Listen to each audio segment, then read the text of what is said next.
नमस्कार विद्यार्थियों। हर मनुष्य में एक सहज प्रवृत्ति होती है जिज्ञासा, जो उसे नवीन जानकारी तथा आगे बढ़ने के लिए प्रेरित करती है।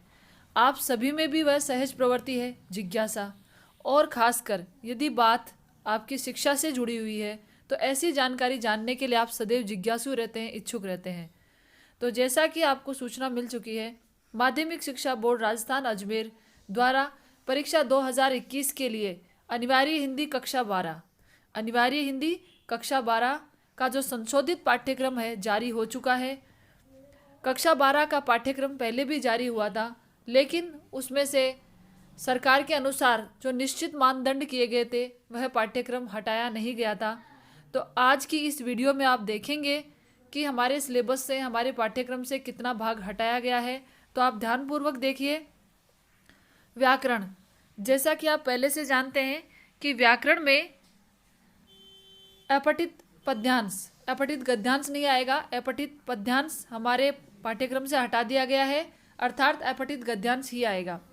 हमारी जो व्याकरण और रचना है उसमें से पद परिचय, शब्द शक्ति, अलंकार, अलंकार में रूपक, उत्प्रेक्षा, उदाहरण और विरोधाभास हटा दिए गए हैं। पत्र और प्रारूप लेखन में ज्ञापन और अधिसूचना, इतना जो भाग है यह पहले वाले पाठ्यक्रम में भी हटा दिया गया था। तो आइए देखते हैं कि आज जो नया संशोधित पाठ्यक्रम आया है उसमें और क्या हटाया गया है। तो आप देख सकते हैं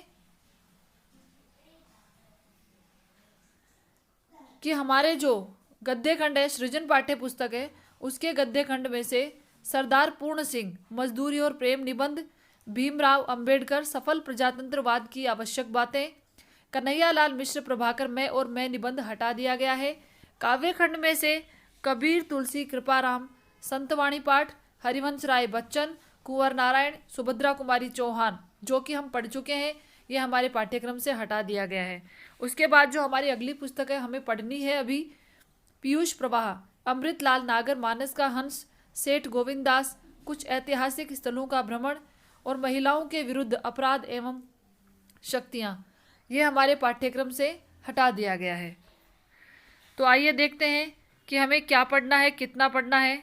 तो ये मैं आपको पहले भी बता चुकी हूँ कि जो अपठित बोध है वह 8 अंक का आएगा, व्यवहारिक व्याकरण एवं रचना 16 अंक, पाठ्य पुस्तक सृजन 32 अंक, पाठ्य पुस्तक पीयूष प्रवाह 12 अंक, संवाद सेतु 12 अंक। अब देखिए, अपठित गद्यांश और पद्यांश दोनों मिलाकर 8 अंक के आते थे, अब अकेला गद्यांश 8 अंक का आएगा। ठीक है। भाषा व्याकरण एवं लिपि का प्रश्न 2 अंक, अलंकार 2 अंक, पारिभाषिक शब्दावली 2 अंक, पत्र व प्रारूप लेखन 2 अंक, और सबसे बड़ी बात निबंध लेखन 8 अंक का है। तो आपके लिए कितना महत्वपूर्ण है अपठित गद्यांश और निबंध लेखन, आप जान ही सकते हैं। इसके बाद आप देखिए, ये सारे चीज़ें वही है जो पहले थी, आपको बताई जा चुकी है।